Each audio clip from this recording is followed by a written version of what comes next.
Allah gak suka orang yang berlebihan dalam doa. Berlebihan tadi, misalnya minta sesuatu yang terlalu besar, atau permintaan kemarin saja lanu adi syukroh, kita tidak bisa memenuhi mensyukuri, sudah minta lagi. Misalnya seorang jomblo, targetnya kan asal payu nikah. Tapi setelah nikah, bayangkan istrinya solihah, tidak cerewet, itu kan berlebihan. Bilang status jomblo saja belum kamu syukuri, kok sudah minta macam-macam. Jadi harusnya kan syukur dulu ya.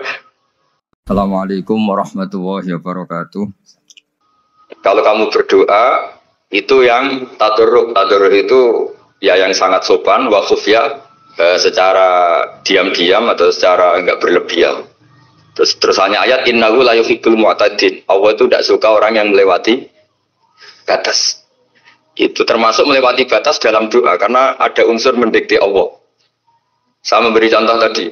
Misalnya kita sebagai cowok berdoa, ya Allah saya ingin punya istri cantik, sholihah, nasabnya baik, gak pernah cerewet, gak pernah apa. Itu kan nanti nyarinya juga susah. Nanti kalau Allah menjabatkan itu adanya di surga, ning donya ora payu rabi, kira-kira. Nah, itu sudah berlebihan. Terus kalau ada ulama mengatakan doa itu mukhul ibadah, itu maksudnya gini, doa itu bukti kita minta itu bukti kita lemah. Dan merasa lemah itu sudah bagian dari ibadah. Makanya masyhur itu syairnya Abdul Al-Haddad itu, fadu'ai wabdihali dalilun li fiftikori. Jadi saat berdoa itu hanya sebagai bukti saya butuh Allah. Saya sendiri tidak punya kepentingan mustajab apa enggak. Jadi wali-wali yang mengatakan doa itu mukhul ibadah, sebetulnya itu malah wali-wali yang dari awal enggak kelintas disembadani apa enggak. Butuhnya dia itu menunjukkan bahwa saya ini lemah. Buktinya, posisinya minta. Itu yang dimaksud mukhul ibadah. Tapi kalau kita berdoa terus posisi kita protes, katanya kamu baik ya Allah, engkau baik, ternyata enggak juga. Buktinya semua doa saya enggak kamu kabulkan. Ini malah doa kriminal. Jadi yang dimaksud mukhul ibadah itu doa itu bukti minta itu bukti lemah. Makanya ada syairnya Abdul Haddad maksud fadu'a ibadihali dalilun li fiftikor. Jadi saya minta engkau ya Allah itu bukti saya butuh. Jadi itu bukan dua hal yang harus dipertentangkan. Jadi kalau doa dikatakan apa? Ibadah karena di doa itu minta. Lah minta itu bukti merasa kita lemah. Berarti kita sa'il Allah mas'ul. Kita minta Allah yang kita mintain. Kita menengadah Allah yang berposisi memberi. Itu saja sudah cukup sebagai ibadah. Meskipun doa kita tidak mustajab. Karena memang tadi seperti itu. Kalau di ilmu-ilmu tasawuf itu apa ya, doa itu memang benar-benar sudah mukul ibadah karena tadi perasaan merasa butuh sama Allah itu. Nah, merasa butuh itu, nah kalau kita berdoa merasa butuh sama yang kita minta, itu dalam ilmu tasawuf sudah kriminal, berarti kamu lebih butuh makhluknya. Misalnya begini ya, saya ingin punya rumah bagus, terus setelah punya rumah kredit saya utangnya banyak. Sebetulnya saya itu tidak pernah ingat Allah. Gara-gara utang banyak, kredit jatuh tempo, terus melibatkan Allah. Ya Allah, saya ini utang banyak, ini terus tolong dibayar. Sebetulnya saya itu ingat utang, cuma Allah tak libatkan yang gitu. Lah itu tidak akan jadi wali. Yang jenis ini tidak akan jadi wali. Saya ingin jadi dosen, libatkan siapa ya nanya? Libatkan Allah, terus malam-malam bangun libatkan Allah. Itu artinya apa? Kamu itu lebih ingin yang kamu minta ketimbang ingin Allah. Kalau wali itu enggak gitu, kangen Allah. Terus tahu Allah itu zat pemberi, karena tahu Allah zat pemberi terus minta. Maka yang dikangen itu ya Allahnya dulu. Kalau kita kan enggak, punya kasus dulu, punya keinginan banyak dulu, baru ingat siapa yang bisa ya. Oh Allah, Allah kita libatkan. Ya untungnya Allah baik, mau ramal utang, bukan mikir. Untungnya Allah tidak jawab itu. Jadi itu bedanya wali. Kalau wali itu kangen Allah dulu, baru minta. Kalau kita enggak, banyak masalah dulu, baru melibatkan. Oh. Nah yang jenis ini tuh bahaya. Kalau nggak disembadani mesti ngomel ya. Gusti katanya kalau yang minta kamu kabulkan, ternyata ini enggak. Nanti kalau Allah jawab, kamu itu tidak kangen saya, kamu itu kangen uang, kangen perempuan cantik yang kamu inginkan. Terus kamu melibatkan saya. Urusannya apa saya dengan itu? Pak, makanya tidak usah nuntut karena awalnya sudah sah. Ya saya kira itu ya. Jadi ada ayat apa? Ud'u rabbakum tadarru'an wa khufyah. Terusannya apa? Innahu la yuhibbul mu'tadin. Itu di semua tafsir dikatakan Allah gak suka orang yang berlebihan dalam doa. Berlebihan tadi, misalnya minta sesuatu yang terlalu besar, atau permintaan kemarin saja lanu adi syukroh, kita tidak bisa memenuhi mensyukuri, sudah minta lagi. Misalnya seorang jomblo, targetnya kan asal payu nikah. Tapi setelah nikah bayangkan istrinya solihah, tidak cerewet, itu kan berlebihan. Bilang status jomblo saja belum kamu syukuri kok sudah minta yang macam-macam. Jadi harusnya kan syukur dulu ya. Sekedar laku nikah ini kan ada syukur yang harus, seperti jadi dosen juga gitu. Sekedar jadi dosen harus kita syukuri dulu karena menjadi kita tidak nganggur. Itu kan satu harkat sosial yang luar biasa. Jangan tahu-tahu sudah hari kedua cari intensif, cari ini itu, syukurnya aja belum sudah kemana-mana. Itu sudah mu'tadin, sudah melebihi apa? Batas. Ya saya kira. Jadi begini ya masalah pendidikan ya. Kalau saya jawab pakai ilmu hakikat saja karena ini keahlian saya. Sebetulnya begini ya, kalau misalnya itu ya subjektif juga. Misalnya bilang rata-rata alumni pondok ini sukses, alumni kampus ini sukses, yang ini tidak sukses, itu satu pasti subjektif. Karena biasanya yang diterkenalkan ya yang sukses-sukses. Sama saya punya tetangga dari pondok yang Anda sebut itu kebetulan tidak sukses semua. Itu jantung saya sampai ngeluh. Saya ini gimana kok? Ya sudah seperti itu kan subjektif. Ya. Tapi menyangkut pendidikan itu begini ya, menyangkut hasil dari pendidikan itu. Andai kan kita bicara ilmu hakikat, misalnya kita mondok itu, mondok kemudian jadi orang miskin, jadi orang yang menurut orang banyak tidak berguna di masyarakat. Ternyata kita ini orang yang kelihatannya tidak punya karir, tapi kalau malam sujud sama Allah. Punya anak niat memperbanyak orang sujud, terus punya ibu yang sakit-sakitan kita rawat. Meskipun kita tidak jadi dosen, tidak jadi menteri, tapi indah Allah itu luar biasa karena berstatus ngerawat ibu, ngerawat anak, ngerawat istri. Nah Islam itu datang dengan jargon-jargon seperti itu. Sehingga Nabi kalau muji itu ada Uwais Al-Qarni, ini orang yang luar biasa. Ternyata dia itu punya ibu lumpuh yang kalau kemana-mana harus digendong. Ketika tetangga-tetangganya berhasil sowan Rasulullah itu Uwais Al-Qarni tidak bisa karena setiap ibunya dipamitin mau sowan ke Rasulullah itu sama ibunya nggak boleh. Tapi apa yang terjadi justru dipuji-puji Nabi sebaik-baiknya kurun itu waktu adalah kurun yang ada Uwais Al-Qarni. Saya punya teman ini kisah nyata, saya berkali-kali ngisi ngaji di komunitas ulama. Ini mungkin tidak bagus untuk kampus, tapi harus saya utarakan supaya ya kita evaluasi. Saya bilang gini, saya ini jadi kiai itu sering iri sama orang goblok. Orang goblok itu baru kata saya gitu. Itu kiai kaget semua karena saya bilang orang goblok itu baru. Saya beri contoh gini, misalnya saya pinter, terus juara MTQ, juara hafal Quran atau juara baca Quran secara tartil. Ujung-ujungnya saya dapat hadiah umroh atau apalah, atau hadiah rumah atau apa. Pertanyaannya adalah mendapat. Saya ulang lagi. Mendapat. Sementara ada santri yang bodoh, gara-gara bodoh itu dosen UI enggak, jadi kiai enggak, akhirnya dia jadi pekerja di Korea. Barokahnya bodoh tadi. Karena di Korea melihat orang ateis, akhirnya dia kepikiran bikin masjid. Sebagian gajinya disumbangkan untuk masjid. Ini bodoh pendiri masjid. Tapi kita gara-gara dosen dakwah di masjid, ini pinter dapat uang dari masjid. Nah ini bukan nyindir, ini biasa saja. Ini maksud saya. Maksud saya, kamu jangan ngabaikan hidup. Akhirnya apa yang terjadi? Saya ini punya teman ini betul. Saya ini kan kecelok dulu tuh Gus Alim. Nasib saya di mana-mana dihormati. Kadang saya merasa dosa. Kok dihormati? Saya punya teman dulu gobloknya minta ampun sekolah sekelas sama saya. Gobloknya, soalnya gobloknya harus disepakati. Sudah. Ya, goblok mujmalah kira-kira. Singkat cerita, dia itu hidup di pedalaman Kalimantan sekitar tahun 92. Dulu kan biasalah di dalam hutan itu bisa ada penebangan hutan macam. Dia ada bosnya, yang jelas dia ada bosnya. Saya yakin juga agak kriminal. Karena dia tidak yang illegal logging. Pokoknya ditetir dia hidup di tengah hutan. Ikut orang. Setelah itu dulu gak ada HP. Sering kirim surat ke saya, Gus, saya ini hidup di tengah hutan. Tapi saya ini muslim, pernah mondok. Kalau gak bikin sumpah itu gak enak. Bikinlah dia Jumatan.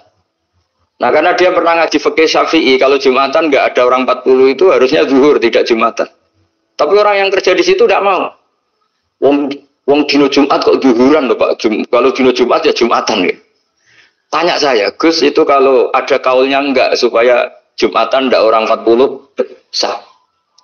Singkat cerita dia lama-lama jadi pendiri masjid di situ. Dia punya sedikit gaji ya dipakai masjid, punya sedikit tanah diwakafkan untuk masjid. Artinya apa? Indawa ini banyak orang bodoh, ternyata di komunitasnya dia muassis, pendiri, pemberi. Sementara kita yang kecelok pinter, dapat umroh, dapat bonus. Kira-kira nanti kita ketemu Allah. Kamu pernah nyumbang Islam apa?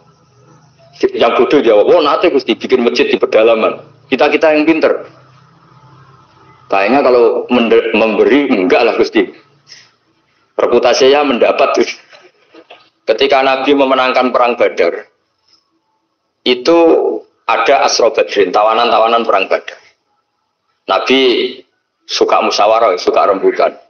Ya Abu Bakrin, menurut kamu tawanan ini diapakan? Kata Abu Bakar, hum asyiratuka. Mereka itu keluarga engkau, orang-orang Quraisy. Ya dibebaskan saja. Pakai tebusan. Nanti uang itu kita kelola supaya jadi penguat Islam. Dan orang-orang ini merasa utang jasa karena harusnya dibunuh, tapi kita bebaskan. Tanya, bagaimana kamu ya Umar menurut kamu? Kata Umar, ini kan orang-orang yang dulu ingin bunuh kamu. Yang ingin menghabisi jenengan, ingin dan sudah ngusir jenengan. Ya setelah ketangkap ya dibunuh, kok repot. Apa kata Rasulullah? Rasulullah spontan ngendikan, innama salah kayak Abu Bakrin kama sali Ibrahim. Kamu ibarat kayak Nabi Ibrahim. Izqala faman tabi'ani fa innahu minni wa man asani fa innakal ghafurur rahim. Jadi Nabi Ibrahim itu unik. Melihat umat itu sesyafakoh itu. Syafakoh itu banget sayangnya. Nabi Ibrahim cara berpikir, faman tabi'ani fa innahu minni. Orang yang ikut saya ya Allah pasti golongan saya. Tentu layak masuk surga. Wa man asani, orang yang mendurhakai saya, fa innakal ghafurur rahim. Engkau Maha Pengampun. Bukan yang mendurhakai langsung masuk neraka, enggak. Engkau Maha Pengampun. Wa masalu kaya Umar kama salin Nuh. Isqala rabbi la tadzar ala ardi minal kafirin dajar. Umar, kamu mirip Nabi Nuh. Inginnya semua orang kafir dihabisin. Ya masyhur kan Nabi Nuh itu nggak ingin ada orang kafir sampai ada banjir tufan. Nah kalau sampean tanya bedanya apa dengan garis keras sekarang? Bedanya ya beda sekali. Kalau Nabi Nuh benci sama orang kafir itu diserahkan yang punya. Sehingga yang punya yaitu Allah yang menghukum dengan banjir bandang. Tapi kalau kita kan kadang kita bertindak sendiri. Jadi potensi disalahkan. Yang jelas dalam hadis-hadis sahih, Nabi Nuh itu tidak bisa mensyafaati karena itu. Ketika diminta syafaat, ini hadis sahih bukan ada di Bukhari, ada di Muslim. Karena biasanya kalau di kota itu ditanya ini sahih enggak? Untungnya yang tanya kadang enggak paham. Ini alhamdulillah aja jadi wah repot. Nabi Nuh itu diantara sebabnya enggak bisa mensyafaati adalah pernah corong Jawa masukno kaume. Kalau dalam bahasa Arab itu da'a li zaidin berarti mendoakan positif. Kalau da'a la zaidin mendoakan negatif. Kalau orang Jawa itu ada doa, ada pasat.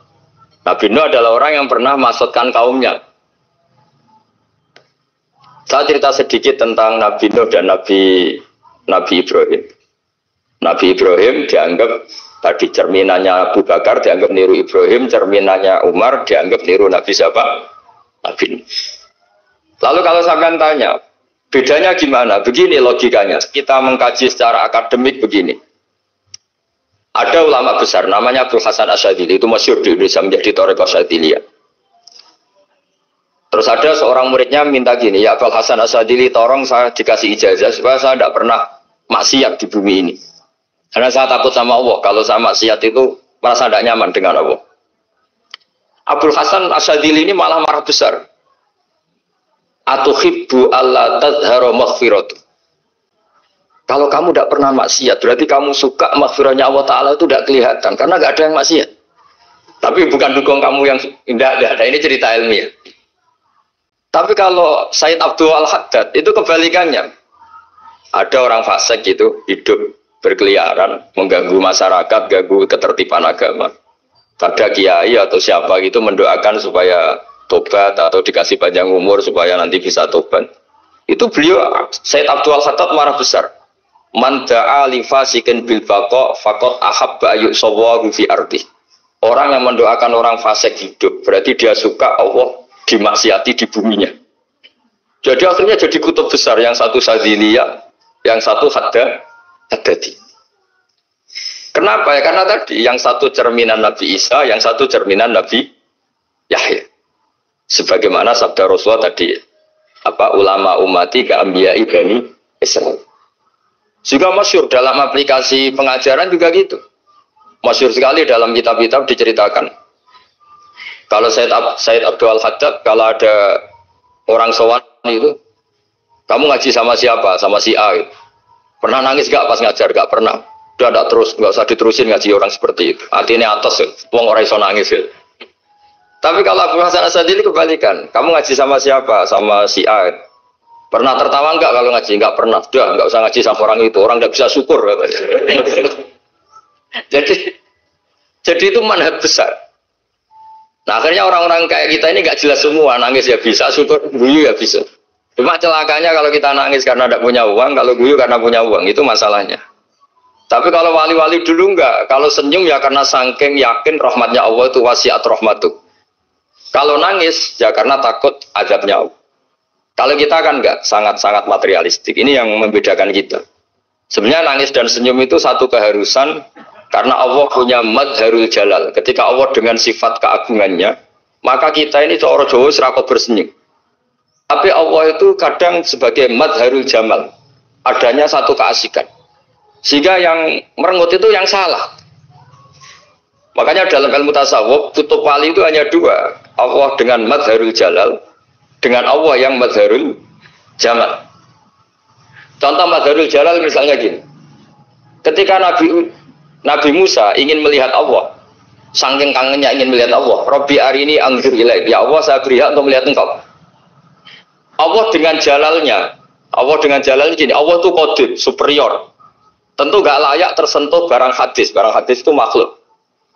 Sehingga ketika falam mata jalla rabbuhu lil jabali ja'alahu dakka wa kharra Musa sa'iqa. Sehingga gak levelnya apapun hebatnya Nabi ini tetap makhluk. Sementara Allah itu qadir. Gak kuat. Makhluk yang fana ini, yang profan ini gak kuat. Gak kuat menampung zat yang qadir, yang superior. Sehingga gunung pun hancur. Nabi Musa pingsan. Tapi ketika Allah dengan madharul jamal itu Allah dengan keindahannya, dengan kasih sayangnya, memberi hak makhluknya untuk melihat. Nah, di sini ini Allah sering ngendikan wujuhu yauma idzin nadhirah ila rabbiha nadhirah. Nanti ada wajah-wajah yang di surga itu melihat saya kata.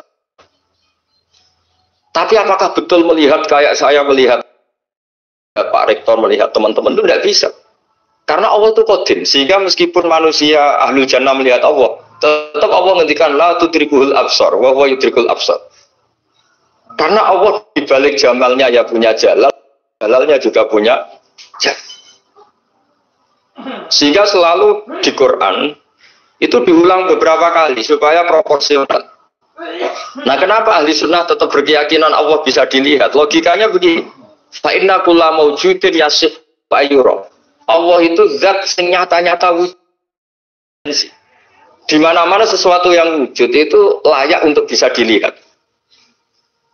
Lalu pertanyaannya gini, kenapa kita tidak bisa melihat sekarang kok nunggu di akhirat? Karena mata kita sekarang itu profan, fana. Sementara kita setelah di surga, tubuh kita didesain abadi. Ya saya ulang lagi, setelah kita di surga, semua fisik kita ini didesain abadi. Tentu karena desainnya sudah abadi, layak melihat zat yang abadi. Tapi pertanyaannya, kenapa tidak bisa ikhatoh, tidak bisa melihat sampai faham, la tudrikul absar?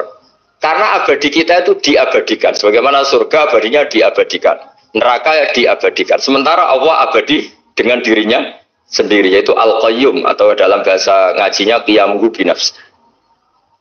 Nah lalu pertanyaan, makanya Mu'tazilah itu menentang betul kalau orang di surga bisa melihat Allah. Cara berpikir Mu'tazilah, melihat itu artinya yang dilihat ada arahnya, sementara Allah terbebas dari arah. Tapi kata ahli sunnah cara berpikir tidak seperti itu. Melihat itu pokoknya tahu. Nah, tahu karena mata itu karena kita ditakdir tahu itu karena mata. Sebetulnya yang menjadikan tahu itu tidak mata. Ya kalau tahu ya tahu saja, bukan harus pakai mata. Itu cara berpikir ahli sunnah wal jamaah. Jadi saya beri ya bocoran. Kenapa mazhab ahli sunnah itu yang dipilih oleh banyak mayoritas di dunia, jumhur itu. Ahli sunnah itu dianggap pikirannya lebih orisinal. Misalnya ahli sunnah kalau ditanya, kenapa kamu melihat? Ya melihat saja. Kenapa kamu mendengar? Ya mendengar saja. Kesannya itu tidak rasional, kayak orang yang nggak pinter itu. Tapi sebetulnya itu yang benar. Jadi cara berpikir ahli sunnah itu melihat itu menjadi tahu.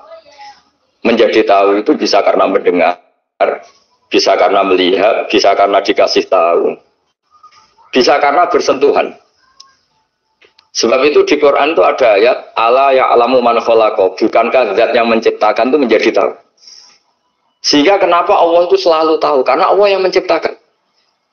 Kalau kamu tahu karena mata, sekali itu jauh, maka kamu tidak melihat. Atau kamu sekarang buta, kamu tidak melihat. Atau tertutupi barang itu, maka kamu tidak melihat. Tapi kalau kamu tahu karena kamu menciptakan, maka akan melihat terus. Misalnya saya ini tukang batu. Saya ingat betul ketika saya bangun Monas, itu pulpen saya tak tanam di dalam Monas. Saya ingat betul kalau pulpen saya warnanya putih, tak tanam di Monas 2 meter dari pondasi. Setelah saya pulang ke Jogja, ditanya, di dalam Monas ada apa? Ada pulpen. Posisinya 2 meter dari pondasi. Kenapa saya tahu? Karena saya yang menciptakan. Nah, karena menciptakan ini sehingga tahu saya akan terus-menerus. Tapi kalau tahu karena mata, sekali barang itu tertutupi, tidak tahu. Misalnya saya tahu jenengan karena dekat sekali jenengan kemana-mana, saya sudah tidak tahu. Tapi kalau saya menaruh sesuatu di tubuh Anda, sehingga kamu kemana-mana tetap tahu bahwa barang itu ada di tubuh. Nanti kalau ada yang protes, tapi bisa saja Gus barang itu dicuri orang, kemudian Anda tidak tahu. Yang menjadi tidak tahu karena saya sudah tidak menciptakan suasana itu. Selagi saya yang menciptakan, maka akan tahu terus. Nah, tapi karena Allah ini menciptakan semua yang ada di bumi, maka Allah tahu terus. Ya Allah tahu cara bikin kuman. Terus tahu bahwa manusia itu punya kuman, kumannya punya organ, organnya juga punya kuman. Terus nggak kebayang. Kamu bayangkan kayak makanya Allah itu kalau cerita sederhana, innahu la yastafi ayyadriba masalam ma ba'udatan fama fawqaha. Allah itu tidak malu bikin perumpamaan nyamuk, karena nyamuk itu lebih dahsyat timbang gajah. Para pematung itu disuruh bikin gajah masih mampu. Bikinkan patung gajah, mungkin masih sanggup. Tapi kalau tak suruh bikin patung nyamuk, nggak usah bikin hidup, patungnya saja sekecil itu. Padahal nyamuk kecil itu punya organ tubuh. Lalu bikinnya organ tubuh nyamuk itu kayak apa sih? Organnya punya kuman. Kumannya punya organ. Organnya juga punya kuman.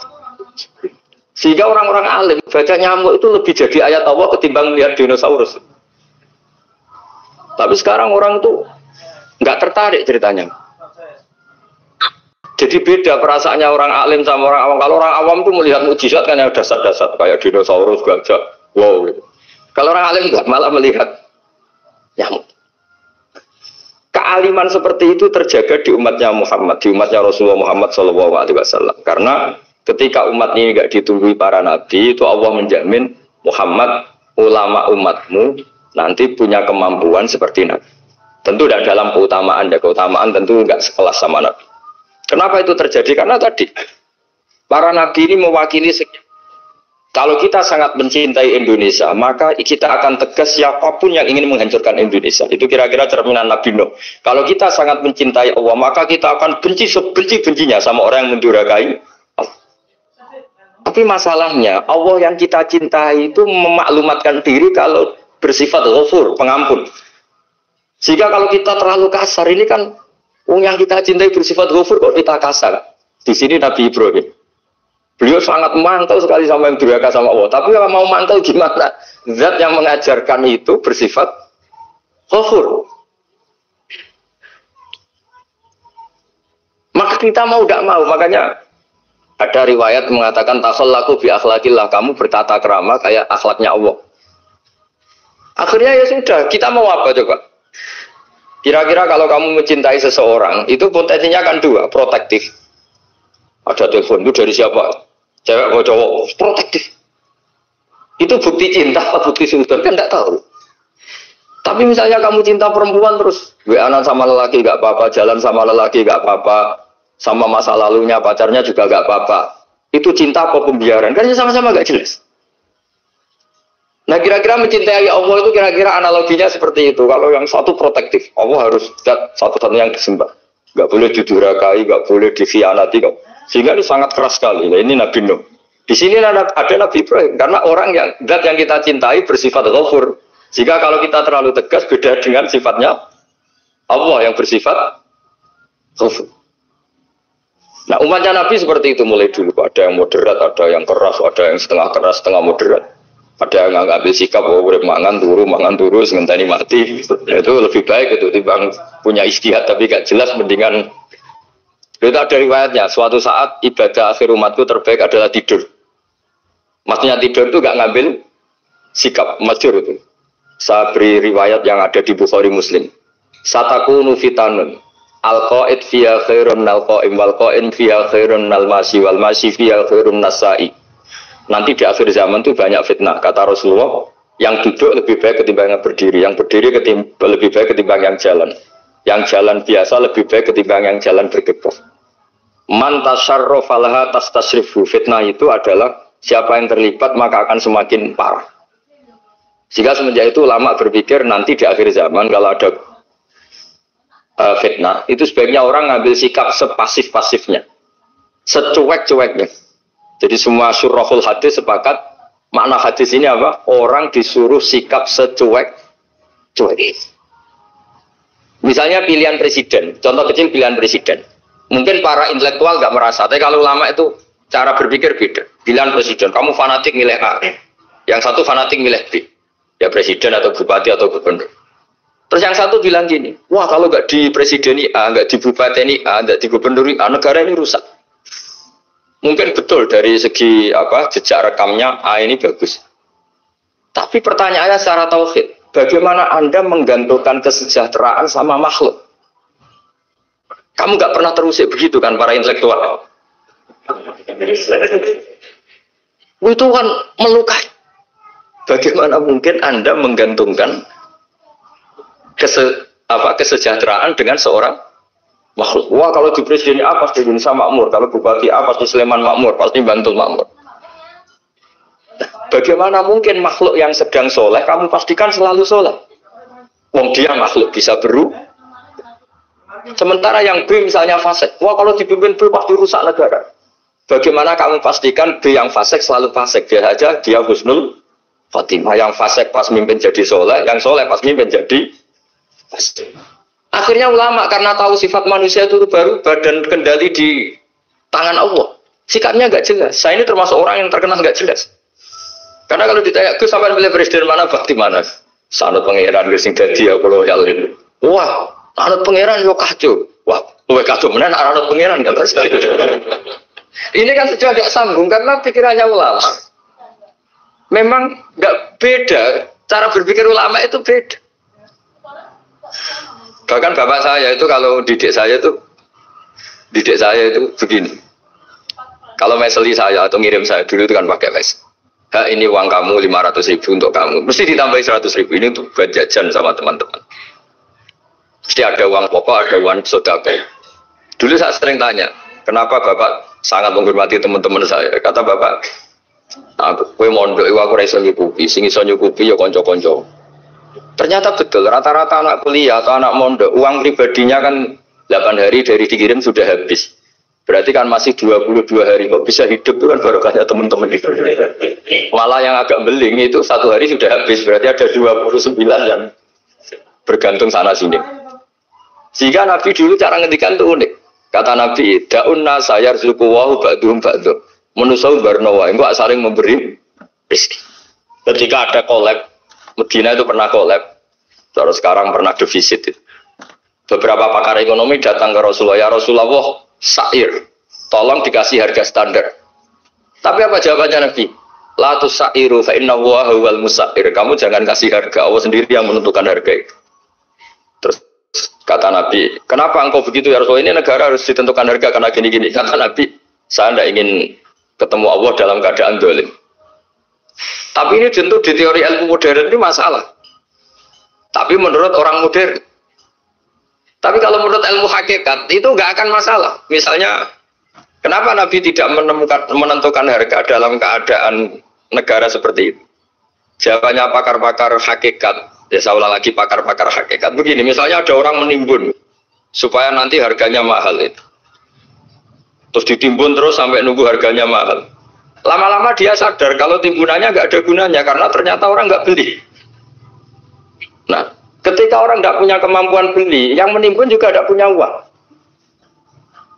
Nah, tapi kalau sampean tanya, tapi Gus nak tuku barang pokok kan kita mati karena kehabisan stok. Itu masalah tauhid Anda. Bagaimana mungkin kamu bayangkan seorang makhluk tidak bisa hidup atau nggak dapat rezeki? Nabi itu orang yang sampai ke derajat hakikat dari nggak pernah bayangkan gitu. Salah sampean jadi orang yang tauhidnya masalah. Sehingga terus bayangkan, wah kalau negara ini kayak, wah kita makan apa? Kalau negara nggak stabil, wah kita gimana?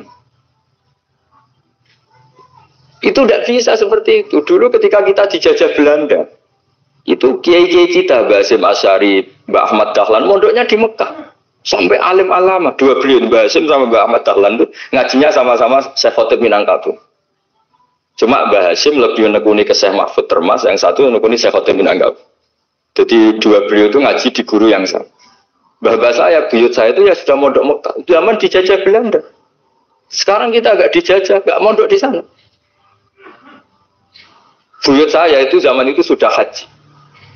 Buyut kelima saya. Itu dulu kalau ingin cari tempat yang teduh, itu masuk ke gua. Itu masuk gua itu hanya kepalanya saja.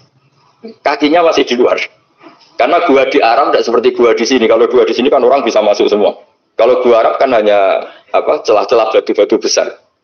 Sehingga ketika Rasulullah hijrah ke Medina, singgah di Gua Sur, kata Abu Bakar gimana? Andai kan ya, ada orang kafir di depan gua. Kata Abu Bakar gimana? Andai kan mereka melihat kakinya, pasti melihat kita. Karena gua di sana itu satu tubuh tidak bisa masuk penuh. Kalau gua di sini kan ada yang mobil saja bisa masuk. Nah, itu bahasa saya kalau mau istirahat itu masuk gua, separuh badan di dalam gua, separuhnya masih di luar. Nah sekarang terus kita bilang, wah kalau kita negara tidak stabil, kita haji kemana dulu sama dijajah Belanda kita. Jadi yang berusaha terangkan di antara sifat dasar orang-orang baik adalah di mana saja, kapan saja itu memberi manfaat. Termasuk tentu saat paling sulit. Jadi Nabi Isa menceritakan dirinya itu wa ja'alani mubarakan nama kuntu, saya ditakdir Allah berada di mana saja memberi berkah, memberi kemanfaatan bagi orang lain.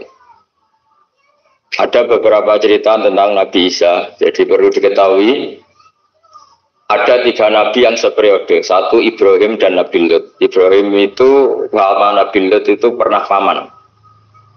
Kedua Nabi Musa dan Harun. Sebetulnya yang jadi nabi itu Nabi Musa, tapi Nabi Musa karena alsak, lisannya Anda jelas, minta Nabi Harun, ya tentu minta kepada Allah supaya Nabi Harun jadikan nabi. Terus ketiga, Nabi Isa dan Yahya. Yahya bin Zakaria, terus Isa ini pernah keponakan Zakaria. Kira-kira kalau di Jawa ya misanan antara Yahya dan Jawa Isa. Jadi ada 3 nabi yang seperiode. Tapi yang paling berkompeten, yang sederajat kira-kira seperti itu hanya Isa dan Yahya. Karena Nabi Lut dan Nabi Ibrahim itu beda level. Karena Lut ini pernah keponakan, jadi hubungannya kira-kira yang murid dan guru.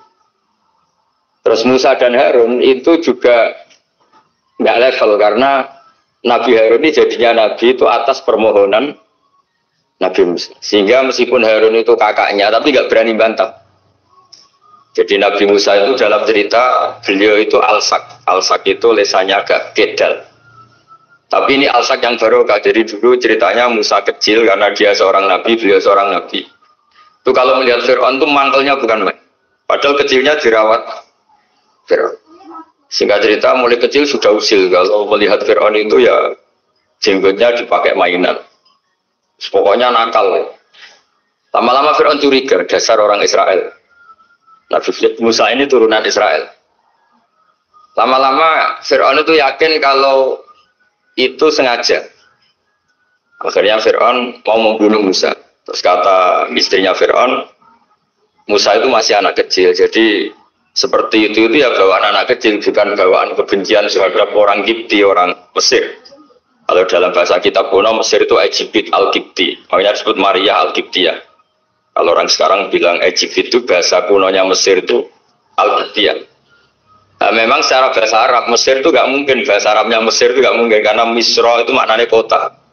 Jadi kalau kamu bilang kamu kemana, ke Misro, ke kota, lah ya kota mana, ya kota Mesir, itu bisa debat kusir. Jadi ya kayak kita lah, kita sekolah di mana, di madrasah. Madrasah terjemahnya apa? Sekolah.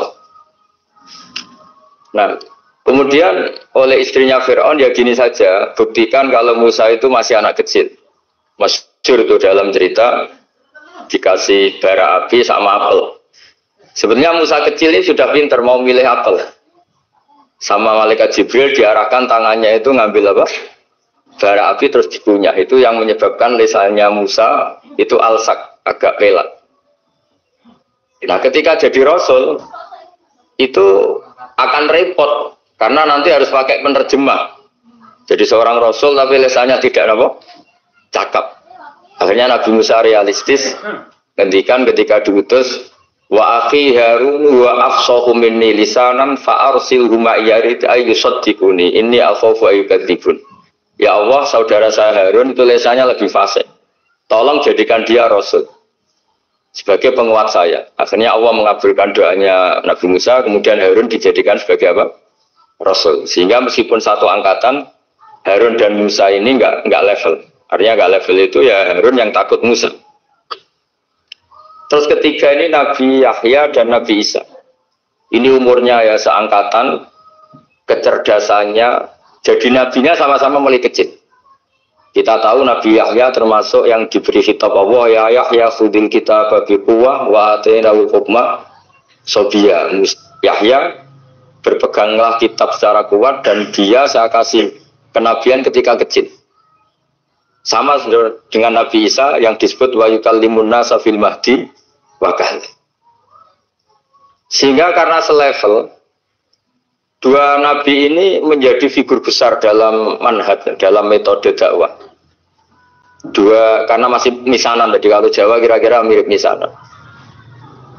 Dua nabi ini kalau memilih satu kampung, itu kalau Nabi Yahya itu milih kalau singgah di satu kampung, Nabi Yahya mesti tanya, orang sini yang paling soleh siapa, yang paling baik siapa? Ya terus singgah atau nginap di rumahnya orang baik tadi. Tapi kalau Nabi Isa enggak, orang sini yang nakal siapa, yang paling beling siapa? Terus Nabi Isa singgah di situ. Akhirnya ada pertanyaan dari Nabi Yahya, lima tanzilu ala syirarin nas. Kenapa kamu selalu singgah di orang-orang nakal? Syirar itu orang-orang nakal. Masyhur itu Nabi Isa menjawab, ana tabibun udawil mardo. Di mana-mana Nabi itu ibarat seorang dokter, kerjaannya tentu menyembuhkan orang-orang yang apa? Sakit. Jadi dua nabi ini sering berdebat, tentu debat yang baik, dan itu menjadi cara Jawa itu punjeri ilmu. Jadi manhaj ilmu besar antara Yahya dan Isa.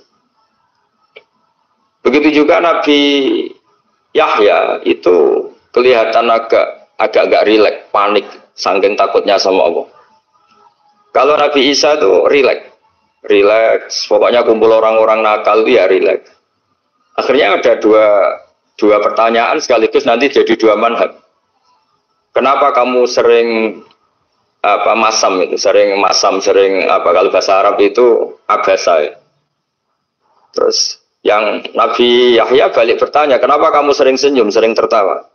Kenapa memangnya? Terus ka'annaka ta'manu min makrillah. Kamu sering senyum kayak kami sudah terbebas dari azab Allah, dari ditegur Allah, seakan-akan kamu orang paling benar yang nggak akan salah. Nabi Isa balik tanya, sama kamu sering masam, sering meru, ka'annaka taqnatu min rahmatillah, seakan-akan kamu putus asa dari rahmatnya Allah. Sehingga kemudian itu jadi manhaj besar. Kalau terlalu senyum, ya dianggap orang yang kayak nggak punya perasaan dosa. Tapi kalau terlalu masam, terlalu merenggut, seakan-akan rahmat Allah itu terbatas. Sehingga seakan-akan Allah itu rahmatnya nggak cukup lah untuk mengelola manusia ini. Sehingga itu jadi metode besar yang masyhur itu dalam sebuah hadis Nabi ngendikan, ulama ummati ka anbiya Bani Israil. Ulama umatku itu kapasitasnya atau fungsinya atau manfaatnya setingkat nabi-nabi Bani Israil. Karena ketika umat ini nggak ditunggui para nabi setelah Rasulullah SAW, itu yang nunggui hanya ulama. Tapi ulama ini sudah cukup mewakili para nabi Bani Israel. Dan banyak syurrahul hadis, para menyarah hadis mensarahkan Nabi tidak ngendikan ulama umati kamisli seperti saya, tapi ka'ambiyai Bani Israel, bagaimana nabi-nabi Bani Israel. Nabi Bani Israel itu macam-macam. Termasuk ada yang tidak nikah, yaitu yang bernama Yahya dan Isa. Delala umatnya Nabi itu ada orang alim alamah yang ilmunya melegenda, yaitu namanya Imam Nawawi. Itu tidak nikah. Sampai kabundut. Meskipun dalam ajaran syariatnya Nabi, an-nikah sunnati, tapi selalu ada orang yang ditakdir tidak nikah. Karena masyhur, karena sibuk ngurus ilmu. Bukan karena tidak laku, yang jelas itu bukan karena tidak laku. Imam Nawawi itu ganteng, orangnya ya normal. Tapi karena sibuk nulis, beliau sampai kabundut itu tidak nikah. Imam Sibawayh itu suka sekali sama ilmu, menjadi istri utamanya ya ilmu. Dia ganteng, Sibawayh itu maknanya itu apel, dia ganteng sekali, sampai banyak cewek yang senang. Akhirnya dia nikah. Saya nggak pernah dikumpulin. Dia belajar terus. Ketika beliau ke pasar, dulu nggak ada supermarket, beli kertas, kitabnya dibakar semua sama istri. Dikira istrinya terus mencintai dia, malah diceraikan. Itu siapa Imam Sibawayh. Terus ada umatnya Nabi yang paling unik di dunia. Mungkin Pak dosen, saya, kiai pun nggak bisa niru. Tuh ada orang tuh ganteng sekali, istrinya cantik sekali. Itu tahu-tahu sudah 10 tahun tidak pernah hubungan suami istri. Karena ketika si suami itu tahu istrinya cantik, itu langsung sholat, sujud syukur, sholat terus. Saking senengnya punya istri cantik. Yang istrinya cantik juga solehah, tahu suaminya ganteng ya terus sholat terus syukur. Itu sampai berhari sampai bertahun-tahun. Terus ketika ketemu, cocokan, dek kita sudah nikah berapa? Terus dilihat, kayaknya sudah 10 tahun, tapi tidak pernah hubungan. Oh itu nggak kebayang, itu ganteng sama cantik. Kalau jelek sama jelek itu mungkin. Yang satu bilang naudzubillah, satu itu kan nunggu rafa saja. Ini nggak ganteng sama cantik. Nah kenapa kualitas ulamanya Rasulullah itu bisa seperti Nabi Bani Israel? Karena agama ini, umat ini sudah ada ditunggui para nabi. Jika mau tidak mau kualitas ulama, alhamdulillah barokahnya Nabi itu berkualitas kayak nabinya Bani Israel. Soal kebahagiaan, nenek moyang pulau jenengan tuh anaknya banyak, dijajah Belanda, jajah Jepang, ya nyatanya anaknya banyak. Itu kira-kira bahagia Bang Gafik. Nah, artinya gini, ya tentu kita tidak ingin dijajah itu tentu ya, tapi kita ini selalu latah. Wah kalau ekonomi jatuh kita makan apa? Kalau kita dijajah kita tidak perlu seperti itu. Rahmatnya Allah Ta'ala itu akan adrokatna. Rahmatnya Allah Ta'ala akan menemukan kita. Apapun kondisi kita, apapun keadaan. Ini cara berpikir tauhid. Sehingga Nabi itu tidak pernah bayangkan umatku narata tunggoni biye, ditunggoni Allah. Sehingga masyhur dalam hadis-hadis sahih, la tazalu ta'ifatun min ummati dzahirina 'alal haq la yadurruhum man khadalahum wala man khalafahum wala man nawa'ahum. Selalu di umatku ada kelompok-kelompok yang selalu membela kebenaran dan tidak akan terkalahkan oleh kesesatan di akhir zaman. Kenapa? Cara berpikir orang tauhid itu sederhana begini. Allah menamakan dirinya Al-Hadi, penunjuk jalan. Dan sifat Allah pasti nafidah karena Allah tidak terkalahkan. Sama seperti Allah menyifati dirinya Ar-Razzaq, Ar-Razik yang memberi rezeki. Maka orang segoblok apapun, selumpuh apapun, selemah apapun tetap dapat rezeki. Sama, Allah mensifati dirinya Al-Hadi, memberi petunjuk. Maka zaman serusak apapun orang tetap dapat petunjuk. Sehingga kita tidak perlu khawatir, wah nanti zaman kalau sudah rusak nasib Islam gimana? Ya coba sekarang nasib Islam gimana? Ya baik-baik saja. Dulu ditunggoni wali songo ya banyak orang Islam. Sekarang nggak usah wali songo, ditunggu dosen-dosen yang ngajar aja nunggu digaji. Kiai pidato ya ada yang beri salam tempel. Itu kalau nuruti definisi ikhlas itu tidak ada yang masuk. Tapi meskipun demikian agama juga jalan. Kenapa agama ini jalan? Karena Allah Al-Hadi, penunjuk jalan. Ketika Allah mensifati dirinya penunjuk jalan dan sifatnya Allah pasti nafidah, pasti terjadi. Karena Allah tidak pernah gagal. Orang itu cara berpikir nuruti nafsu itu yang bahaya. Makanya Quran kritik aro'aita man ittakhadha ilahahu hawa. Orang yang cara berpikir itu nuruti hawa nafsu. Kalau zaman Nabi, zaman sahabat, zaman ulama, itu enggak seperti itu. Sehingga cara berpikir itu mudah. Makanya kata Nabi, absyiru ya ma'syaral muslimin, kata. Kamu harus senang ya ma'syaral muslimin. Allah sekarang buka pintu langit yang sebelumnya enggak pernah dibuka. Dan Allah yubahi bikum malaikatah. Dan Allah membanggakan kamu kepada para malaikat. Kenapa? Umatnya Muhammad, umatnya Rasulullah Muhammad SAW, itu kalau sampean kepengen mati setiap saat itu baik, itu resepnya gampang kata Nabi. Addu faridotan wantadzoru ukhra. Jadi Allah memberitahu, ya Muhammad, umatmu ini luar biasa. Jadi misalnya tadi kita sholat subuh, ditanya, Bahak kamu sekarang ngapain? Nunggu sholat duhur ya. Setelah sholat duhur ditanya lagi nunggu apa asar. Sehingga faman kana hijratuhu ila Allah wa rasulih fa hijratuhu ila Allah. Jadi kalau ya sudah ini tak ijazahkan. Kalau setelah sholat subuh nunggu apa? Duhur. Setelah duhur nunggu. Sehingga ketika kita mati itu statusnya penunggu sholat. Tapi kamu kan enggak miskin. Kenapa? Penunggu kaya. Nah, itu enggak masuk surga itu. Penunggu kemapanan. Berarti kan menunggu sesuatu yang seleranya nafsu. Beda kalau penunggu sholat. Berarti kamu di dunia menunggu ritual ibadah. Maka di antara ijazahnya Nabi apa? Addu faridotan wantazuru ukhra. Melakukan satu fardu. Kemudian kita menunggu tugas berikutnya. Jadi niati saja setelah subuh nunggu apa? Duhur. Setelah duhur. Meskipun kita di perapatan. Wopo? Nunggu asar ya. Tapi ya asar betul. Jangan nunggu tok pas asar. Enggak gitu. Jadi sebetulnya umat ini gampang sekali. Jadi di antara kebanggaan Allah, yubahi itu Allah bangga dengan malaikatnya adalah umat ini adalah addu faridotan wantadzoru ukhra. Melakukan satu fardu, kemudian menunggu fardu yang lain. Dari mengkhidmati kampus, ingin mengkhidmati masyarakat. Dari satu masyarakat lokal Semarang menjadi sampai sekarang, sampai Banjarmasin. Unisula mau bikin kampus di sana, terus gitu. Dari satu tugas ke tugas yang lain. Makanya Islam diajarkan setelah satu tugas selesai, faida farustafan sok. Jadi sehingga hidup kita itu dinamis. Dari satu kebaikan menunggu kebaikan lain, dari satu kebaikan menunggu. Sehingga hidup kita ngapain? Nunggu satu kebaikan. Ini sudah masuk faman kana hijratuhu ila Allah wa rasulih, fa hijratuhu ila Allah wa rasulih. Sehingga orang bayangkan kalau kita direkam Allah, Gusti kula ampun mati nak dereng sugih. Wis melarat puluhan tahun. Sakit, nunggu sesuatu yang sifatnya nafsu, kau pengen sugih. Sugih tok aja cukup. Tahu bulan wong sing tahu ngenyek ini, itu kan urung-urung wis dendam. Saya belum mau mati sebelum kaya dan burukan orang yang pernah melecehkan saya. Wis ngono akhirnya mati urung sugih. Berarti wis fakir matinya hasud. Mau itu ngenes dunia akhirat kan kira-kira seperti itu. Kamu santai aja kalau fakir berarti meringankan hisab karena ada banyak harta. Yang mau dihisab papanya, tidak punya apa-apa. Jadi saya mohon sekali ya, Islam itu mengawal kebahagiaan. Sebab itu sampai bahagia itu menjadi perintah Islam pun bifadlillah wa birahmati fa bidzalika falyafrahu. Karena dengan bahagia bitaat diharapkan orang Islam itu tidak bahagia atau cari kesenangan lewat jalur mas. Sehingga ciri utama wali apa? Ala inna awliya Allahi la khaufun alaihim walahum yahzan.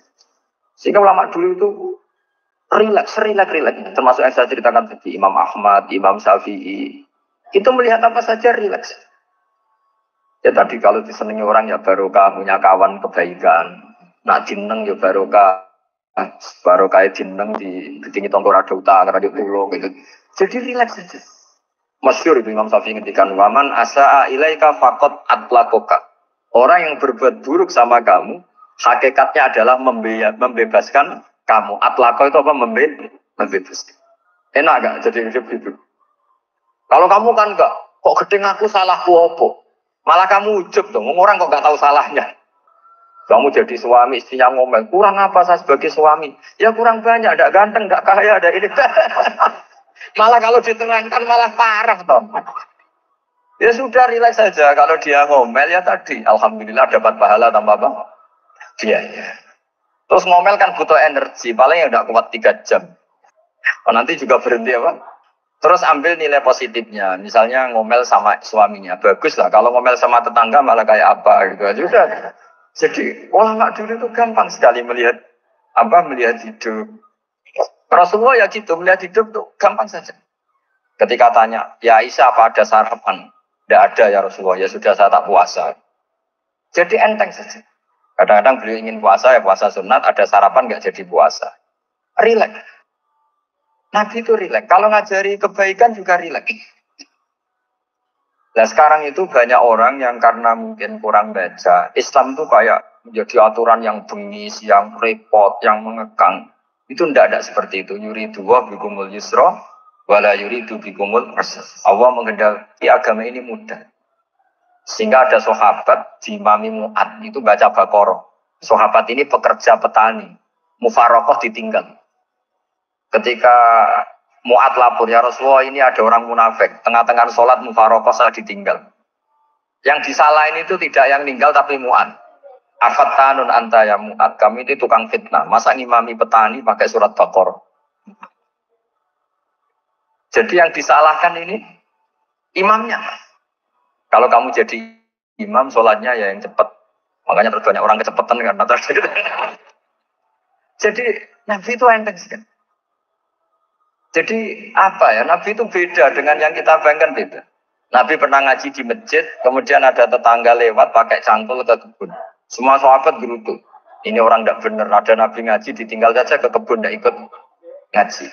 Jawabannya Nabi tidak, itu bagus itu, ikut sunnah saya. Kenapa ya Rasulullah? Dia kerjanya nyari halal. Dan untuk menghidupi keluarganya itu juga ajaran saya.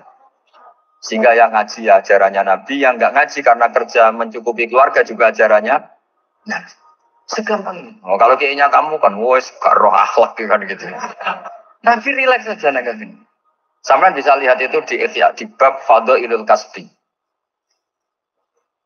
Makanya ini penting sekali supaya orang itu berpikir Islam atau mendakwakan Islam berdasar sanad.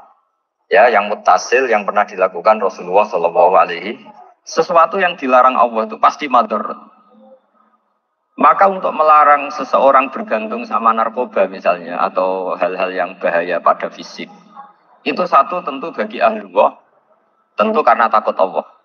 Tapi banyak masyarakat yang memang benar-benar bisa meninggalkan narkoba karena efek buruknya ganja.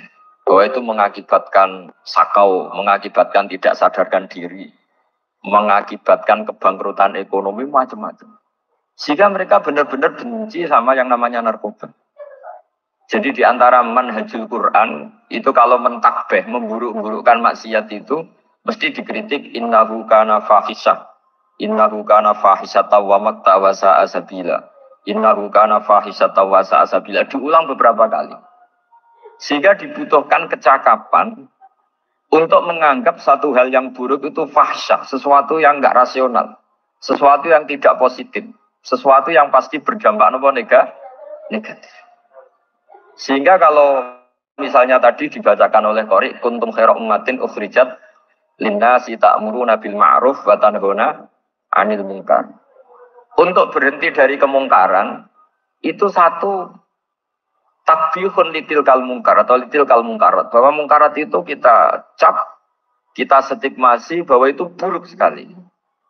Seperti Nabi mengajarkan pemuda tadi, masa kamu suka ibu kamu digitukin lelaki lain, putri kamu, bule kamu, bude kamu, sehingga orang ini pikirannya termindset betapa buruknya zina.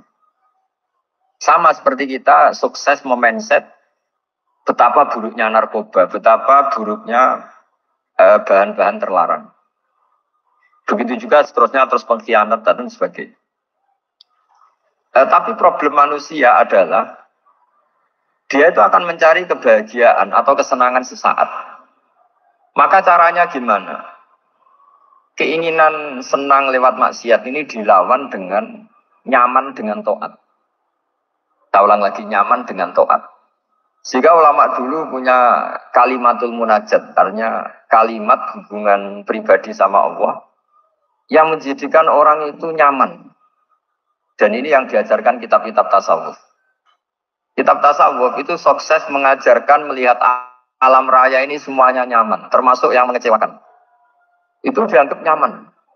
Saya berkali-kali ngajarkan ilmu ini karena ini musal ila Rasulillah Shallallahu Alaihi Wasallam. Itu pernah suatu saat Imam Ahmad itu dipanggil sama tetangganya, anak muda. Tentu Imam Ahmad ini orang yang sangat soleh, sangat waroi, sangat tunduk sama perintahnya Allah dan Rasul. Pemuda tadi manggil, ya Ahmad, datang ke rumah saya. Imam Ahmad datang. Setelah sampai ke pemuda tadi, sudah pulang lagi, saya tidak butuh kamu. Pulang lagi. Setelah sampai rumah dipanggil lagi, ya Ahmad, datang lagi. Datang lagi. Oh, saya tidak jadi butuh, pulang lagi. Sampai 3 kali. Dan itu perangai ekspresi Imam Ahmad itu, atau ulama lain yang sesoleh beliau, itu nyaman, indah. Beliau tetap senyum-senyum, nyaman. Beliau tidak tersinggung, tidak terprovokasi, ya pokoknya tidak tersinggung, kelihatan nyaman.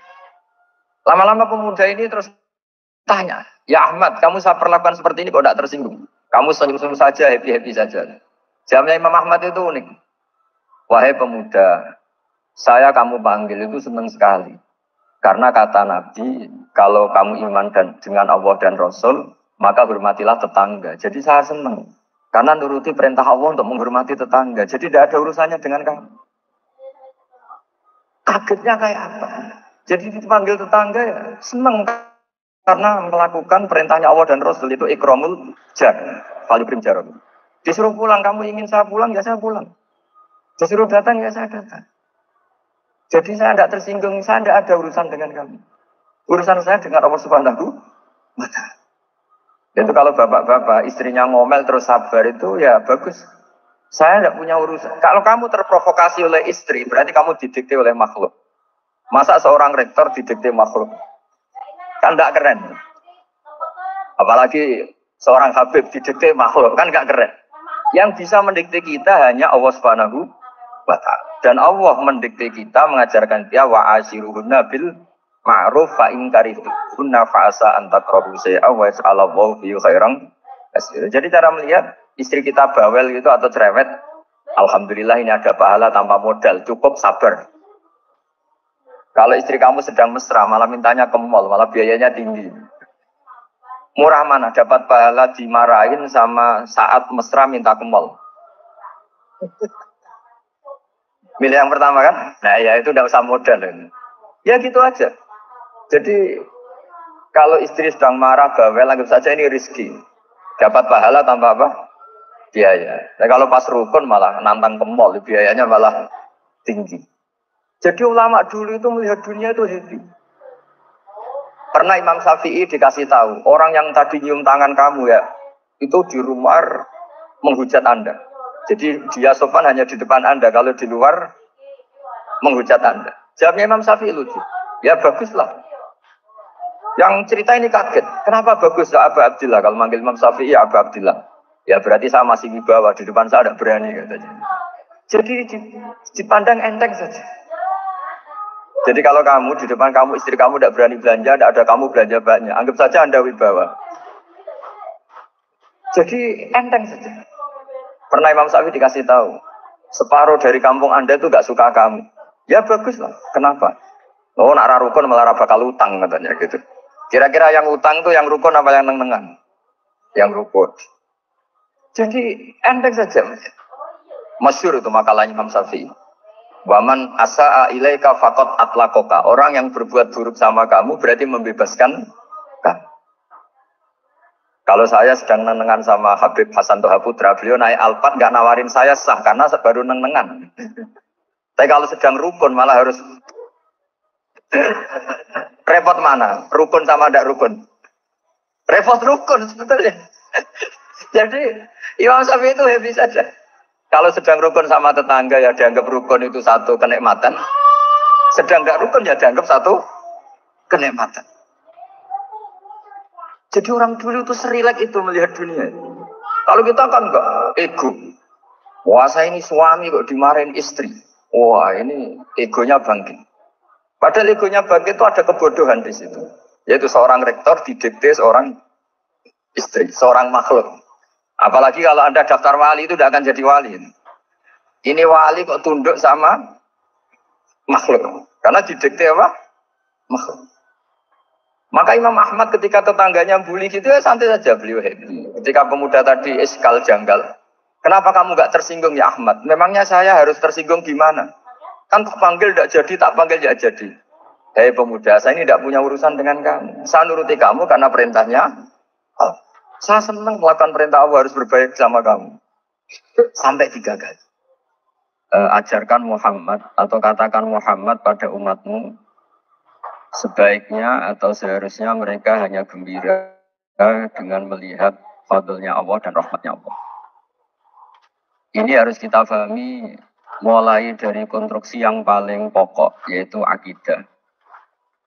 Ahwal itu satu perilaku sosial. 3 mutammimat, sesuatu yang tidak pokok, tapi kita butuhkan dalam mengawal hidup ini. Saya beri contoh, itu sampai maksiat, itu karena cari kesenangan. Misalnya baru penat itu, ingin seneng, ada orang yang macam-macam lah, ingin melihat maksiat, apa itu pornografi, apa nyabu, apa macam-macam. Itu sebetulnya agama punya konsep yang luar biasa, yaitu seharusnya seseorang itu gembira dengan ketaatan. Lalu pertanyaannya caranya gembira gimana? Gembira itu mudah. Jadi misalnya kamu sujud sama Allah Subhanahu wa taala. Terus cara berpikir begini. Ini sekaligus ijazah. Cara berpikir begini. Ya Allah, ini kata Sayyidina Ali, kafani izzan an akuna laka abdan wa kafani fakhron an takuna li rabban. Ya Allah, betapa sialnya saya, andaikan saya jadi budak dari makhluk yang sama. Misalnya sampai seorang kiai atau rektor atau doktor atau orang terpelajar, kemudian kamu jadi budak atau hamba dari makhluk yang setara. Betapa hinanya saya. Maka kata Sayyidina Ali, ya Allah saya ini cukup bahagia, cukup bangga. Karena jadi budak, jadi hamba dari zat yang super atau yang maha super. Ini kok Allah Subhanahu wa ta'ala. Sehingga ada kebahagiaan yang luar biasa karena menjadi hambanya Allah Subhanahu wa ta'ala. Setelah bangga dengan jadi hambanya Allah, maka kita akan malu. Malu misalnya kok saya bahagia itu nunggu melihat pornografi, melihat maksiat. Itu menjadi malu. Kenapa saya itu?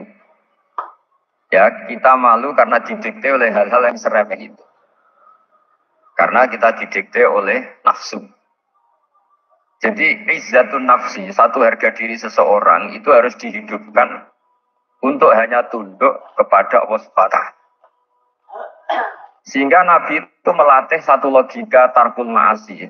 Nabi itu dulu ketika ada seorang pemuda yang ya karena mungkin pemuda ya, dia itu mau masuk Islam, tapi uniknya kata pemuda tadi, saya masuk Islam tapi asal dibolehkan bebas zina.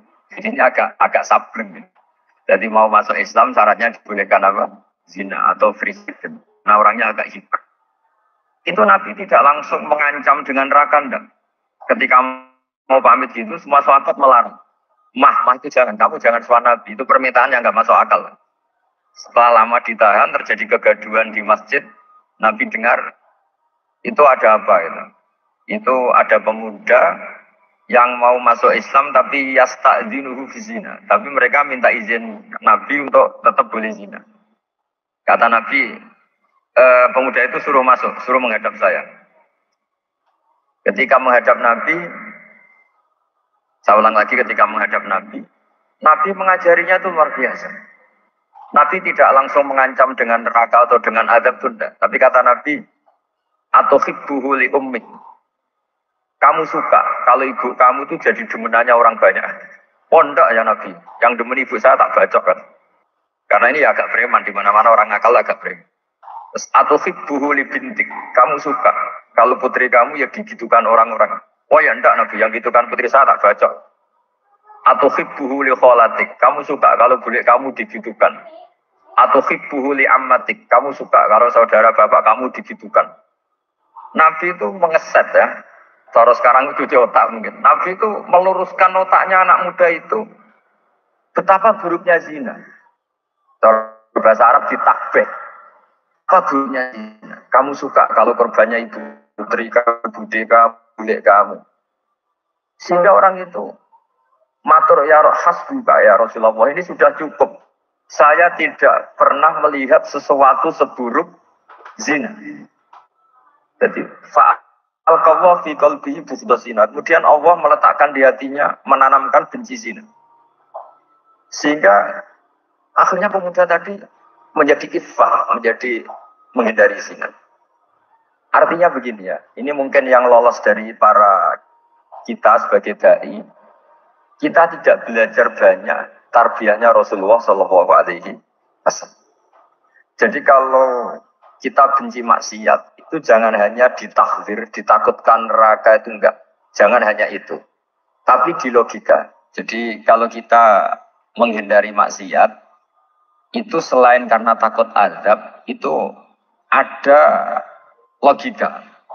Ada rangkaian pikiran yang menjadikan kita anti satu perbuatan apa maksiat. Jadi misalnya gini ya, kira-kira ginilah kalau contoh gampang itu.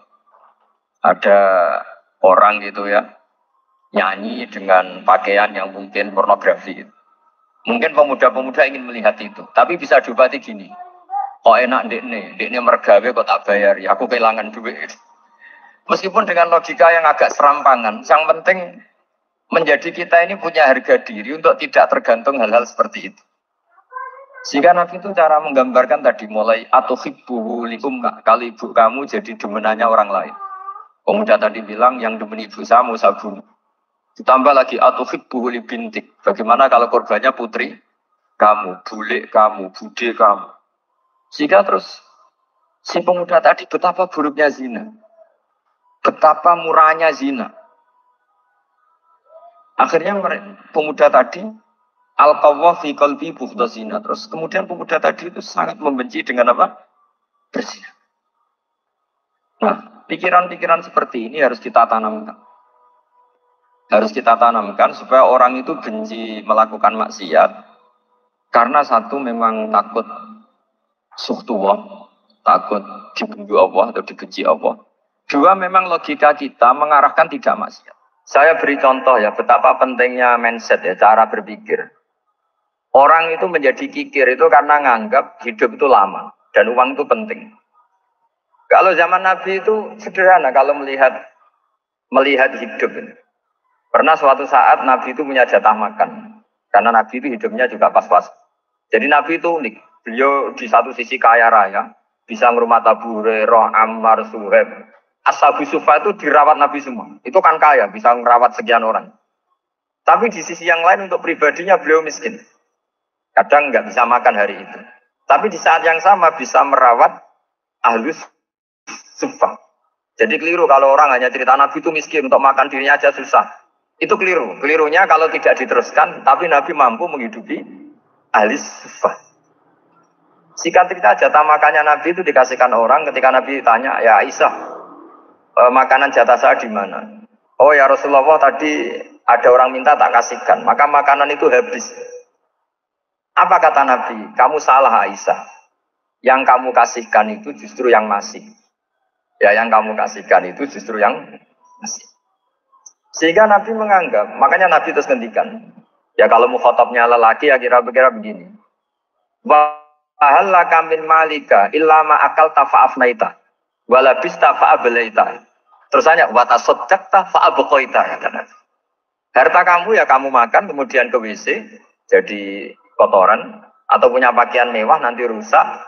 Wa tasaddaqta fa'abqaita. Ada yang kamu sedekahkan yaitu yang abadi sampai akhir. Sehingga banyak pengusaha yang mencintai saya setelah tak ajari hadis itu, misalnya punya uang 1 miliar karena dia spekulan atau pedagang rawan bangkrut, disedekahkan ke masjid 50 juta, yaitu yang abadi. Jadi kalau suatu saat bangkrut, dia masih punya uang 50 juta di akhirat. Jadi Nabi itu mengajari sedekah itu apa? Ya sedekah itu pengabadian uang. Kalau kita kan enggak, bilang sedekah itu nguras uang. Itu pikirannya setan, dan pikirannya orang Islam. Itu cara berpikir setan, bukan cara berpikir umat apa. Sehingga Sayyid Ali Zainal Abidin itu kalau ada orang minta, kemudian beliau ngasih, itu beliau bilang gini, marhaban biman hamala zati ilal akhirah. Matur nuwun nggih jenengan sing beto sangu kula nada. Jadi dianggap teller saja. Orang yang minta uang beliau itu dianggap tukang nyatet bank. Karena sudah ditabungkan. Ya sudah. Kalau kita kan enggak, wah pengemis itu ganggu gini-gini. Kecuali pengemis profesi ya mungkin kita agak-agak enak. Pada zaman akhir itu ada pengemis apa? Profesi. Jadi repot.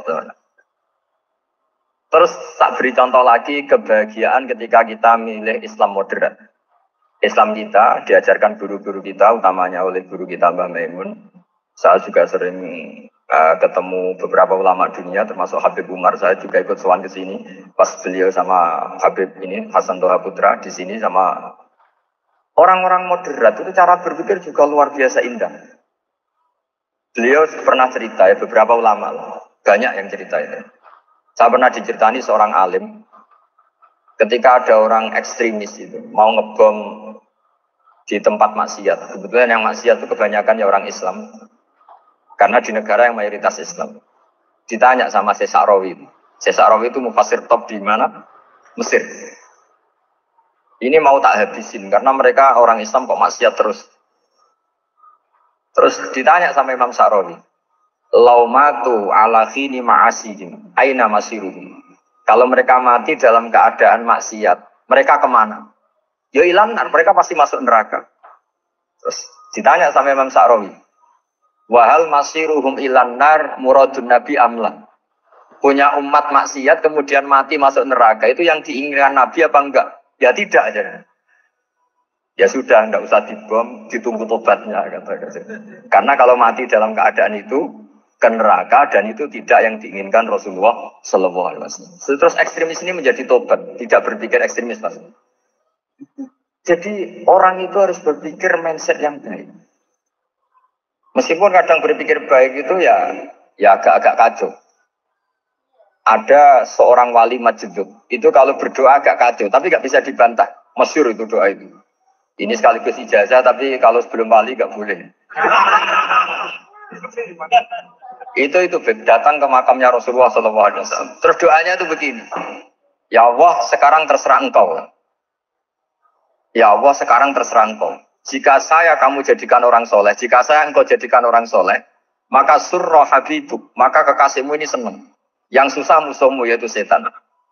Tapi kalau engkau menjadikan saya orang fasik, maka yang susah kekasihmu, yang senang musuhmu. Jadi kan punya dua pilihan itu. Wah itu kan doa tapi kayak teror gitu. Ya jadi berdoa di Raudhah. Wah itu pasti mandi itu karena agak-agak maksa Tuhan itu. Ya Allah, engkau punya dua pilihan. Jika saya jadi orang soleh, maka kekasihmu ini senang. Musuhmu yang susah yaitu setan. Tapi jika saya jadi orang fasik, maka musuhmu yang senang, kekasihmu yang susah. Mohon terserah jenengan, mau menyenangkan kekasihmu, apa menyenangkan musuhmu gitu. Kira-kira gimana? Kalau tertarik boleh doa itu dipraktekkan. Tapi kayaknya kalau copy paste itu gak keren, apa? Jadi dulu orang itu muamalah sama Allah dan Rasul itu rileks. Rileks itu nyaman karena ya tadi qul bi fadlillah wa bi rahmati fa bidzalika falyafrah. Sehingga Imam Izzuddin bin Abdissalam itu ngendikan innal ladzina yarmunal muhsanatil ghafilat. Di antara kebaikannya ibu-ibu atau mbak-mbak ini harus berstatus ghafilat. Perempuan-perempuan pelupa. Ghafilat itu pelupa. Pelupa dari kenikmatan maksiat sehingga mereka in dengan taat. Misalnya ada ibu-ibu atau mbak-mbak atau juga bapak-bapak tahajud, kemudian nyaman dengan tahajud itu. Kira-kira terbersit enggak ingin maksiat? Enggak kan karena sudah nyaman dengan tahajud, dengan taat. Maka dibutuhkan kenyamanan dalam beribadah. Sebab itu ala bidzikrillahi tatmainnul qulub.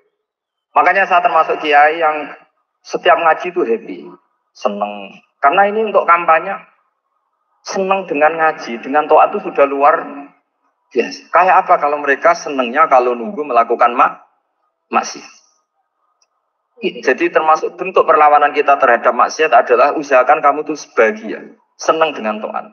Istiqnas billah, mu'anasah billah, farah billah, itmi'nan tumaknina billah. Sehingga ini mencukupkan kita tidak berkebutuhan maksiat.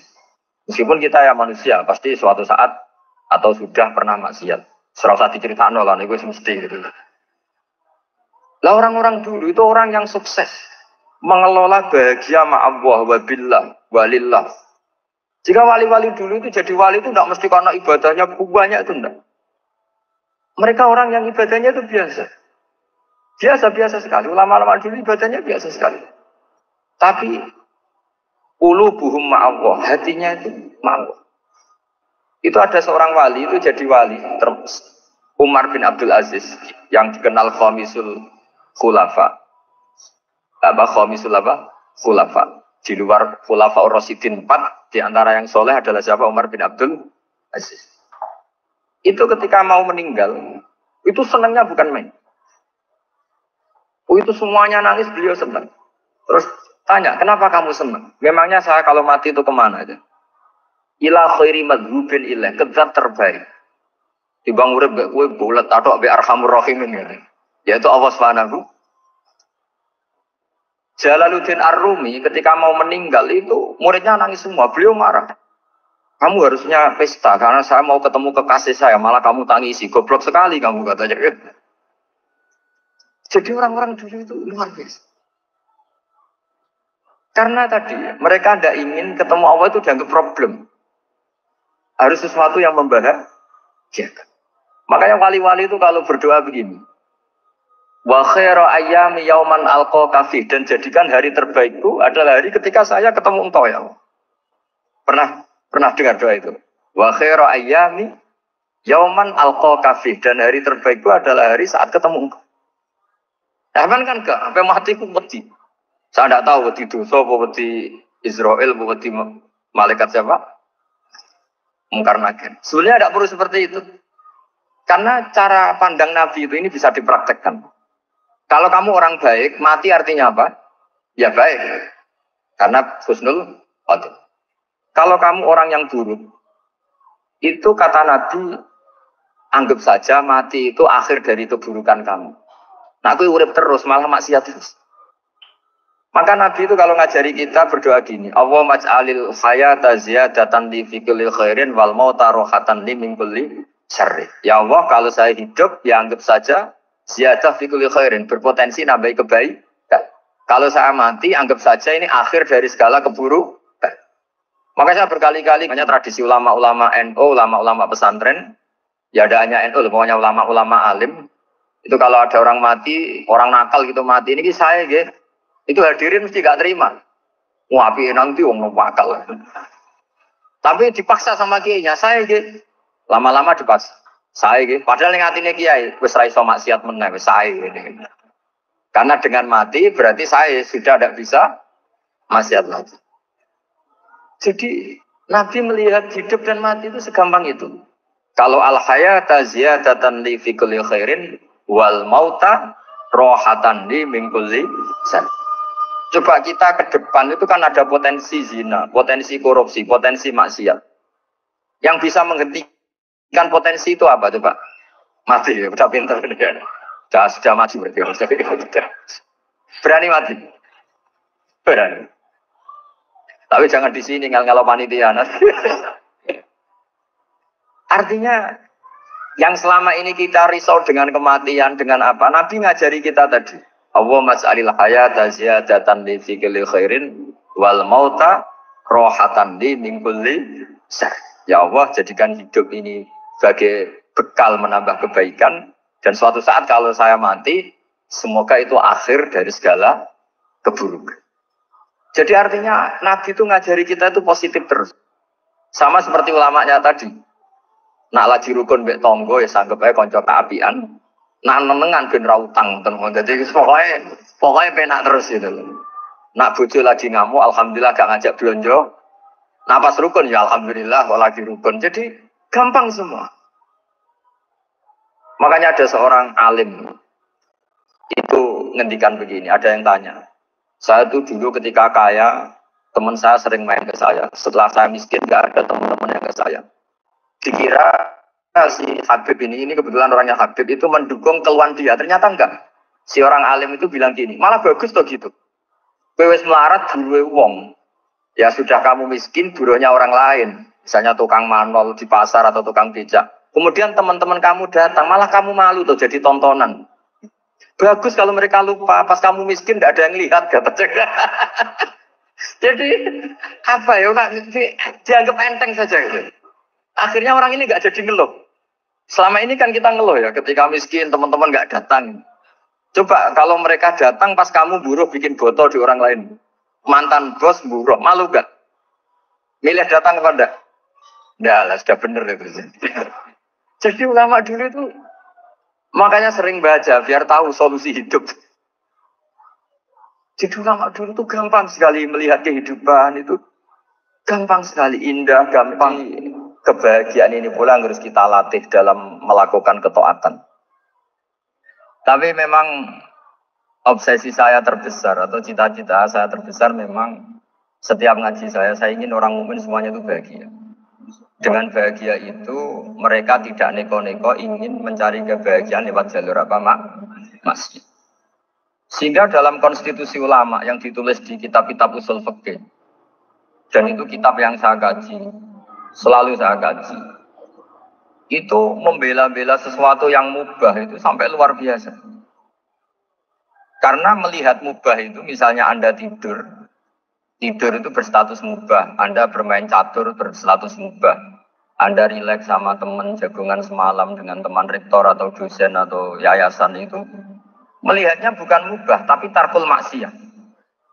Misalnya saya semalaman asik musamaroh itu jagungan malam sama Habib Tuhal Munawar.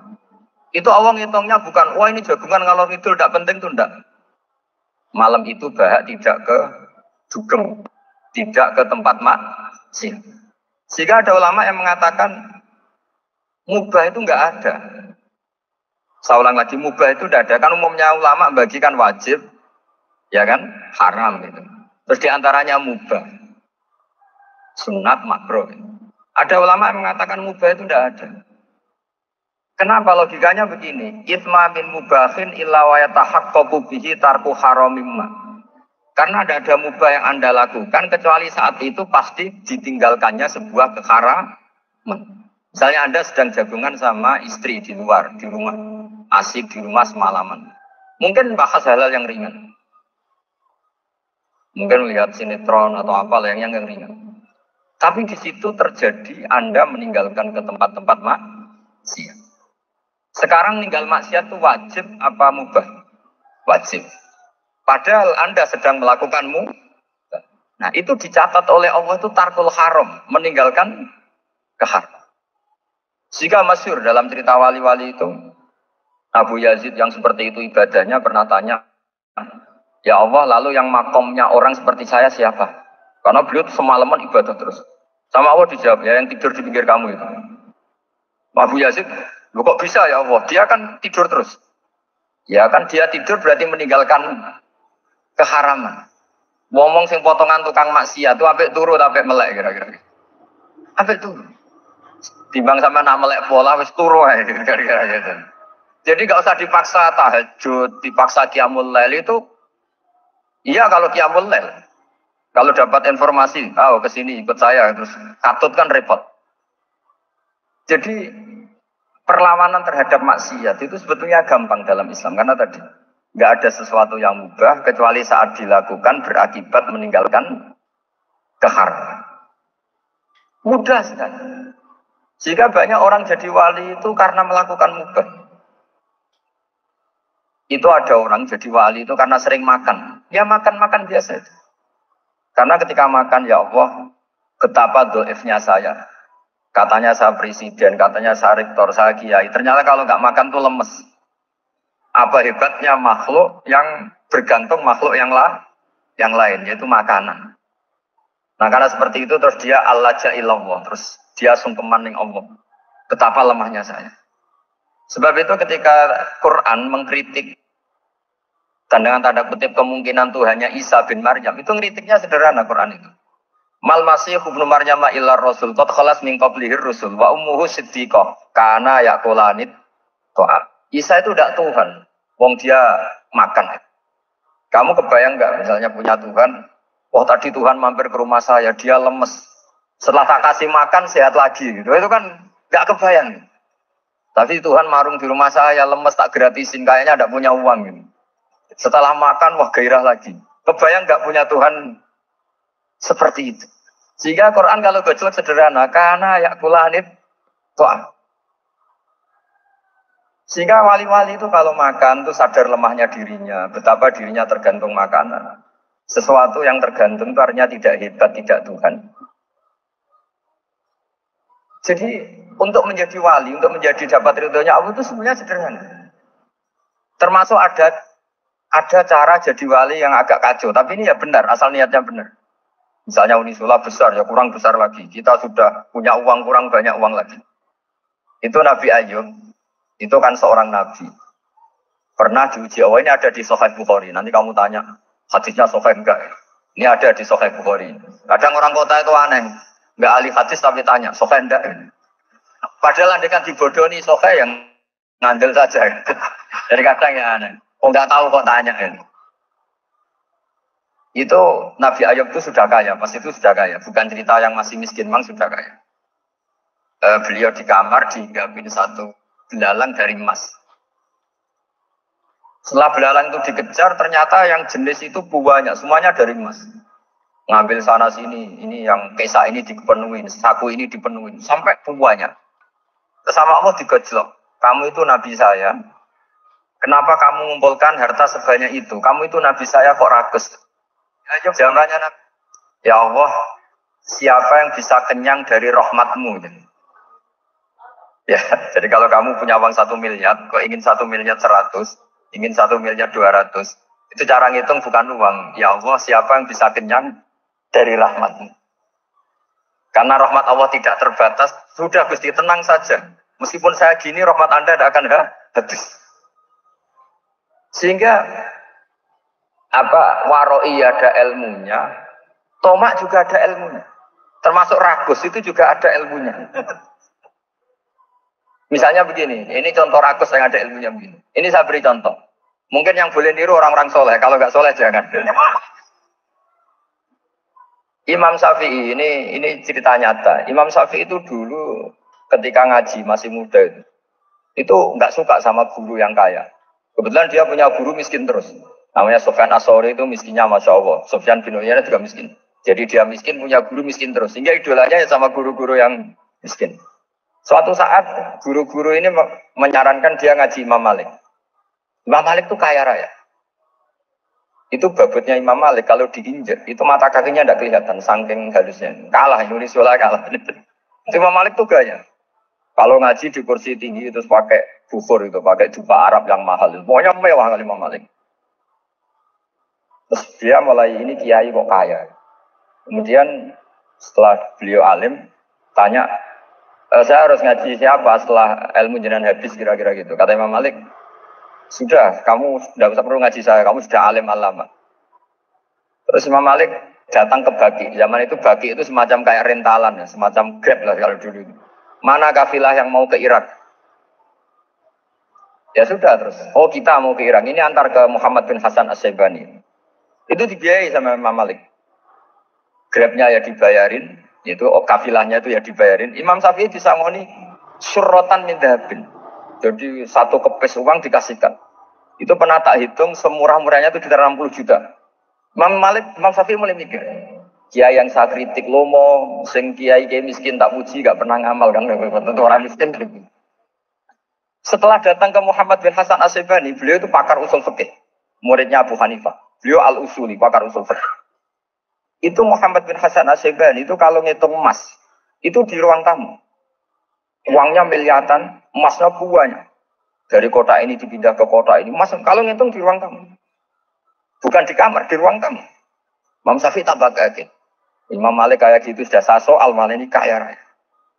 Setelah Imam Syafi'i kelihatan kaget, digojlok sama Muhammad bin Hasan As-Syaibani karena beliau senior. Atak jabu minhata, kamu aneh melihat ini? Iya. Kenapa? Ulama kok kaya raya. Terus kata Muhammad bin Hasan, ya sudah, uang ini tak kasihkan orang-orang fasik, binti demenan, nyabu, macam-macam. Oh jangan, nanti dipakai maksiat. Pun jenengan mau nasi suka. Semenjak itu Imam Syafi'i rubah mindset. Jadi kalau kampus ini ingin akreditasi A, ingin mulia, ingin apa, kamu ridho. Kalau yang punya prestasi seperti itu adalah orang-orang fasik. Ridho enggak? Enggak kan? Maka didoakan ini. Nah itu namanya berpikir secara usuli. Kamu jangan hanya nuruti karena berpikir waroi terus kamu benci kekayaan. Kan tidak bisa seperti itu.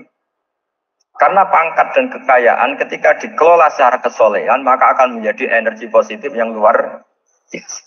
Semenjak itu Muhammad bin Hasan Asyibani berhasil mendidik Imam Syafi'i. Sampai akhirnya keterusan Imam Syafi'i berpendapat kalau orang Islam bisa bikin rumah tingkat kok punya rumah reok itu haram. Akhirnya keterusan. Kalau bisa jadi bupati kok jadi ketua RT juga haram. Karena al-Islam ya'lu wala yu'la alaih. Islam itu luhur bukan bisa diluhurin. Sehingga rata-rata orang Syafi'iyah termasuk kiai-kiai Indonesia itu rata-rata ya agak-agak politikus. Ya agak-agak kedonyan, mungkin sebagian kedonyan tenan gitu. Karena nggak ridho gitu loh. Kalau kesempatan itu dikuasai orang fasik, kemudian menjadi kekuatan maksi. Coba kalau bupati itu orang yang fasik, kemudian programnya supaya rakyat seneng semalaman dangdutan yang purno, misalnya. Supaya rakyat seneng dibolehkan dugem, dibolehkan judi.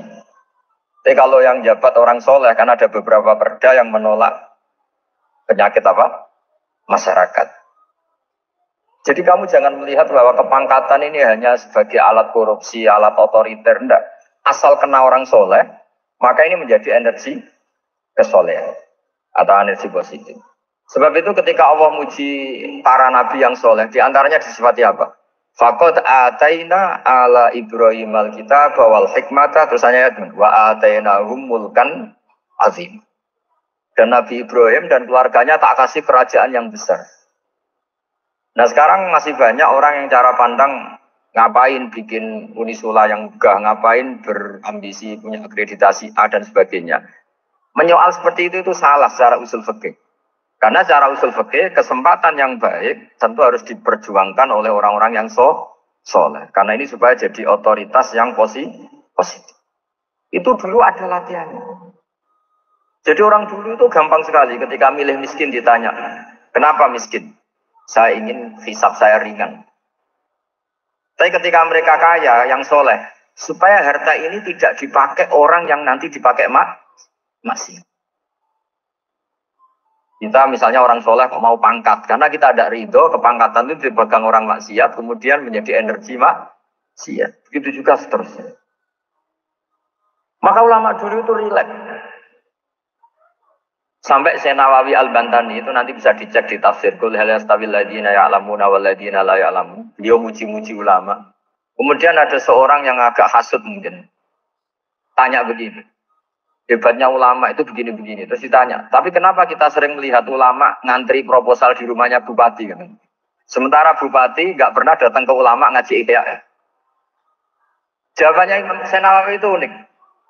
Ya karena ulama itu tahu gunanya uang, sehingga nyari uang untuk pondok, untuk masjid. Sementara bupatinya tidak tahu gunanya ilmu, maka tidak pernah ngaji. Jadi ya ringan saja. Jadi ya sudah seperti itu. Jadi kalau ada ulama kedonyan, anggap saja karena tahu gunanya uang. Jadi kenapa ulama ngantri di kabupaten, bukan bupati ngantri di ulama jawabannya? Karena ulama tahu gunanya uang, sementara bupatinya nggak tahu gunanya ilmu. Ya, kira-kira gitulah. Ada ustadz tidak ganteng, kesensem rondo cantik, karena tahu gunanya ustadz itu. Artinya tahu gunanya kalau saya nikah nanti punya anak jadi gus, kan dia kiai gitu. Tapi rondonya raro gunanya dia karena miskin gitu. Jadi ulama dulu itu rileks, menafsirkan apa saja itu rileks, termasuk saat terpojok itu rileks. Karena semuanya dianalisis pakai ilmu. Sehingga ciri utama wali itu apa? Ala inna awliya Allahi la khaufun alaihim walahum yahzanun. Enggak ada rasa takut, enggak ada rasa gampang. Karena melihat sesuatu itu gampang saja. Seorang lagi melihat sesuatu itu gampang saja, ringan. Ya, semoga barokah. Assalamualaikum warahmatullahi wabarakatuh.